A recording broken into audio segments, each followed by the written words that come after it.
இது நம்ம நல்லா தெரிஞ்சுக்கணும். நம்ம பக்கத்துல இருக்கிற இந்த பார்க்கவு தமிழ் வந்து நம்ம எல்லாருமே வந்து விரும்பி ரோமான்ற பேசுற மாதிரியே வந்து வந்திருக்காரு. ஆனா நான் மாணவர்கள் தமிழ் பேச தயங்குகிறார்கள், தானே விரும்புகிறார்கள், விரும்பிட்டு பேச வந்திருக்கேன். அதை முதல்ல இவர் தெரிஞ்சுக்கணும். இங்க மாணவர்கள் தமிழ் பேச தயங்குறாங்க. அது என்ன காரணம் தெரியுமா? அது என்ன காரணம்னா வீட்டுல அதிகமா ஆங்கிலத்துல பேசுறது தாங்க காரணம்.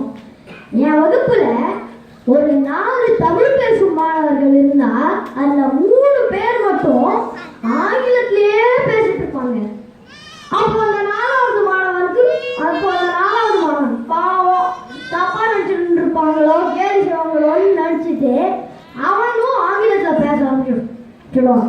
அதுவும் தேர்வுல 100க்கு 100 வாங்குற மாணவர்கள் அவங்க கூட வந்து தமிழ்ல வந்து தயங்கிதான் பேசுவாங்க. தமிழ்ல சில எழுத்துக்கள், எடுத்துக்காட்டா ரா, லா, லா, நா இதை போன்ற எழுத்துக்களை கடினமா எண்ணி அதை பேச தயங்குறாங்க. அதுவும் நீங்க கேள்விப்பட்டிருக்கீங்க, பார்க்கப்பட்டவரை சிங்கையில நிறைய பெற்றோர்கள் வேலைக்கு போவாங்க. அதனால வெளிநாட்டிலிருந்து படிப்பெண்ணை தேர்ந்தெடுத்து வைப்பாங்க.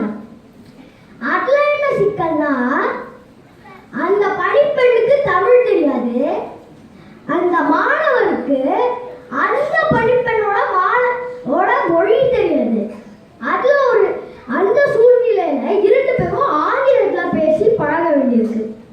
ஆனா ஒண்ணுங்க, மாணவர்கள் தமிழ் பேச தயங்கலனா இப்போ பேசினாலே பார்க்க அதே பட்டிமன்றத்துல நானும் பேசுறேன். அந்த தயக்கத்தை குறைக்கிறதுக்கு தானே பட்டிமன்றம், பட்டறை, பேச்சு போட்டி, தமிழ் பாட்டு போட்டி, கதை சொல்லும் போட்டி, தமிழ் நாடக போட்டி அந்த மாதிரி வைக்கிறாங்க இந்த தயக்கத்தை குறைக்கிறதுக்கு. அதனால நான் கடைசியா சொல்லிக்கிறேன், இங்க மாணவர்கள் தமிழ் பேச தயங்குறாங்க. இந்த தீர்ப்பை நடுவர் அவர்கள் தயக்கம் இல்லாம சொல்லணும்னா ஏன்? நன்றி, வணக்கம்.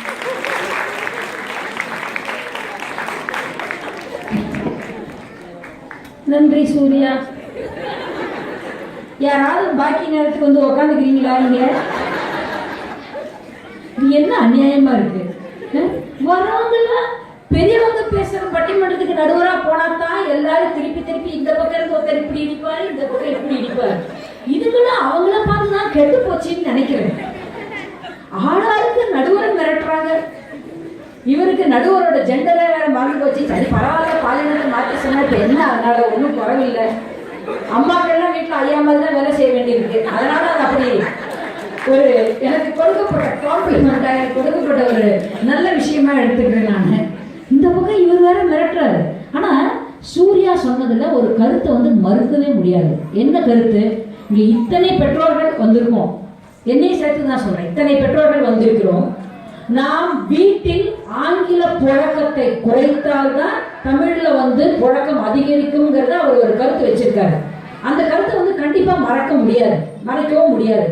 நம்ம பொறுத்த வரைக்கும் நம்ம வீட்டுல நம்ம ஆங்கிலத்துல வந்து அதிகமா புழங்கினாலும் புழங்காட்டியும் நம்மளுடைய குழந்தைகள் வந்து அந்த மொழியை மறப்பதற்கு வாய்ப்பு இல்லை.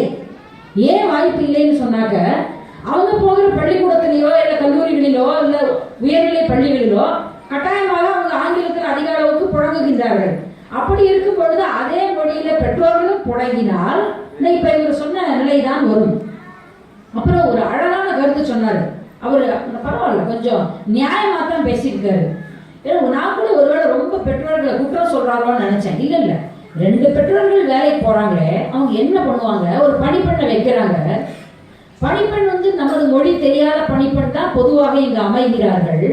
அப்படி அமையும் பொழுது அந்த பணிப்பெண்ணிடம் எந்த மொழியில் பேசுவது? அந்த பணிப்பெண்ணிடம் ஆங்கிலத்துல பேசுறாங்க.